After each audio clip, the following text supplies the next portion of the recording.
Minanmanan ng mga otoridad ng isang dentista sa Caloocan City na ilang dekada na raw nagche-check, nagbubunot ng ngipin at gumagawa pa ng postizo.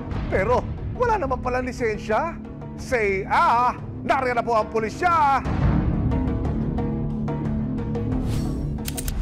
Isang barangay sa Caloocan City stress-free daw sa tuwing masisiraan ang ngipin ng mga residente dahil ang kanilang friendly and very approachable neighbor to the rescue para ibalik ang kanilang nawawalang ngipin, ngiti sa presyong abot kaya na.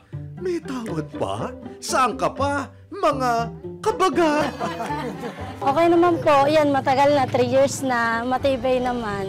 Itong sa akin, 8 years na. Matagal na itong sa akin. Mura lang to, may postizo na, may retainer pa. Ayan o, maganda. Okay naman, fit na fit. Pero si neighbor na nagpapakilalang dentista hindi pala lisensyado at ang lugar kung saan ginagawa ang bagsak presyong mga postizo at retainers. Sa loob lang mismo ng kanilang bahay, katabi ang mga kulungan ng manok at dugyot na paligid. Doktor, meron bang piligrong pangkalusugan pwedeng idulot yan? Yung ganitong setup po para sa pasyente? Based on evidence survey, kumakalat na po yung HIV virus at HEPA virus. Okay. So, yung spread niya ay iniiwasan natin. Kaya nga, even yung mga dental mission, iniiwasan natin. Kung wala kang proper sterilization, wala kang setup, wala kang tinatawag na tamang espasyo para sa gagamutin mo, no? So, lalo-lalo na po sa ganito. Ayon pa sa investigasyon ng mga otoridad, mahigit 2 dekada na raw itong ginagawa ng suspect. Ito yung pinaka-worst na naikutan ko. At the same time, medyo on a large scale, 5 to 6 patients a day. Kaya para matigil na ang iligal na gawain ng lalaki, March 10, kasama ang resibo, agad na nagkasa ng isang entrapment operation ng Criminal Investigation and Detection Group Kamanava at Philippine Dental Association of PDA na tumatayong complainant sa kaso. Ang play, magpapanggap bilang pasyente ang isang asset ng pulis. Pagdating sa area, dumiretso na ang asset sa bahay ng suspect para magpagawa kunwari ng pustizo. Humarap ang suspect ng walang suot na damit pang itaas. Wow naman po, sir. Very casual naman po pala ang datingan natin. Maya-maya pa, sinimula na niya ang pagsusukat sa bibig ng nagpanggap na pasyente gamit lang ang kanyang mga kamay at walang suot na kahit anong personal protective equipment o PPE. Pero wait, mukhang hindi pa kontento si Kuya. Sumunod naman niyang dinutdot at kinalikalikot ang bibig ng asset para mas ma-achieve daw ang perfect smile nito.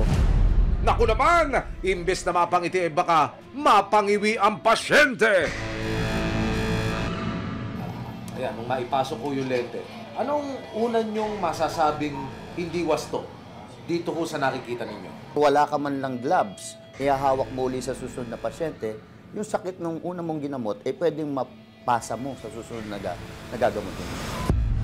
Nang makumpirma na ang iligal na gawain ng suspect, pinasok na ng mga operatiba at resibo ang eskinita papunta sa home clinic ng suspect.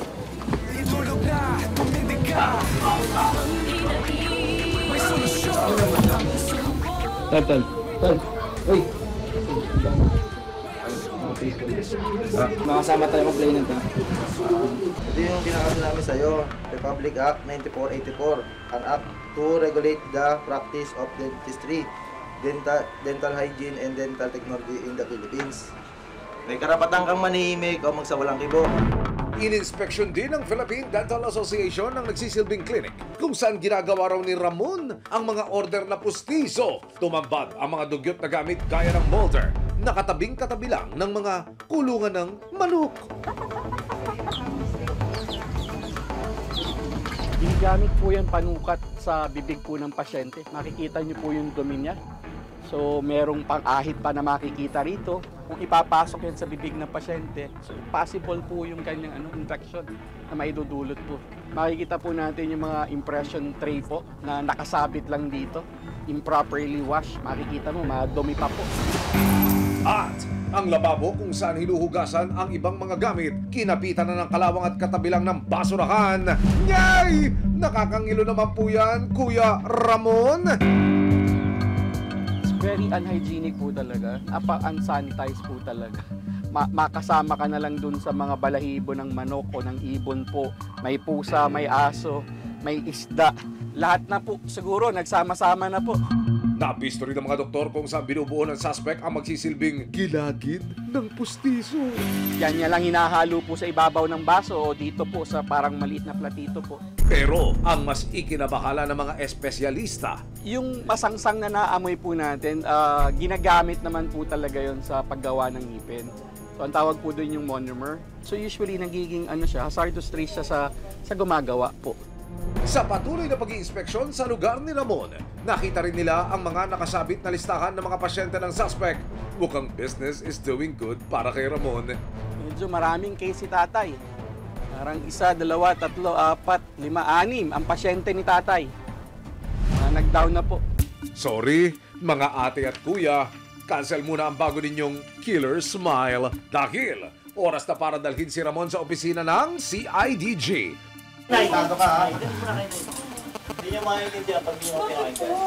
Nai-complainant po kami dito ate. Pero sa gitna ng pag-aresto sa suspect, biglang dumating si Mrs. Papaliwanag po sa inyo, pagwalang po muna kayo. Ay, kasama namin yung mga taga ng Philippine Dental Association.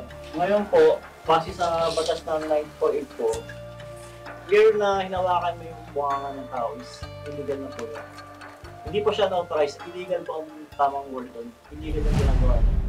So, tanong ko po, dentista ba siya? Para mabilis tayo.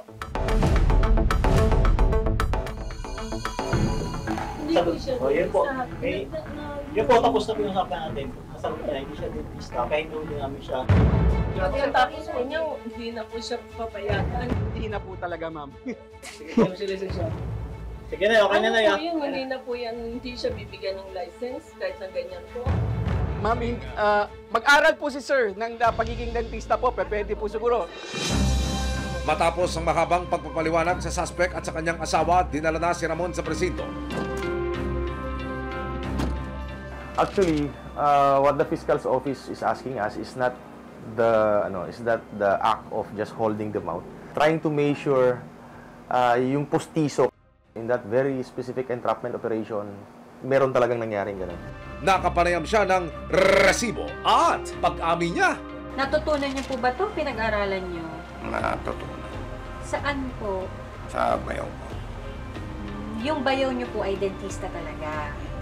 Dagdag pa niya, siniguro niyang swak sa bulsa ang presyo ng kanyang mga serbisyo. Kasi lugar ako ng mahirap eh. Hindi ako lugar ng may pera eh. Hindi nga ako tumatanggap ng matataas masyado. 3.5 lang. 3.5. Pag tumawad pa, bababa pa. Pinakamahal na po yung 3.5 sa inyo? Oo, bababa pa yun. Oo. Pero kanina po may resibo po doon na 4.5. Hindi, ano yun? Hindi lang yung taas lang. Hindi lang taas yun. Ayon sa certification mula sa Professional Regulation Commission of PRC, kumpirmadong walang lisensya ang nagpakilalang dentista. Kailangan malaman ng taong bayan kung sino lamang ang nararapat, no? At ang problema natin is, syempre, itong mga illegal practitioners sumisingil ng mura. Pero hindi nila alam na sinasalang-alang nila ang pangkalusugan na buo ng kanilang health. Nakaharap ngayon si Ramon sa kasong paglabag sa RA 9484 o the Philippine Dental Act of 2007. Sakaling mapatunayang nagkasala, sasalubungin siya ng ngiti ng 200,000 hanggang 500,000 pesos na multa o 5 taong pagkakakulong.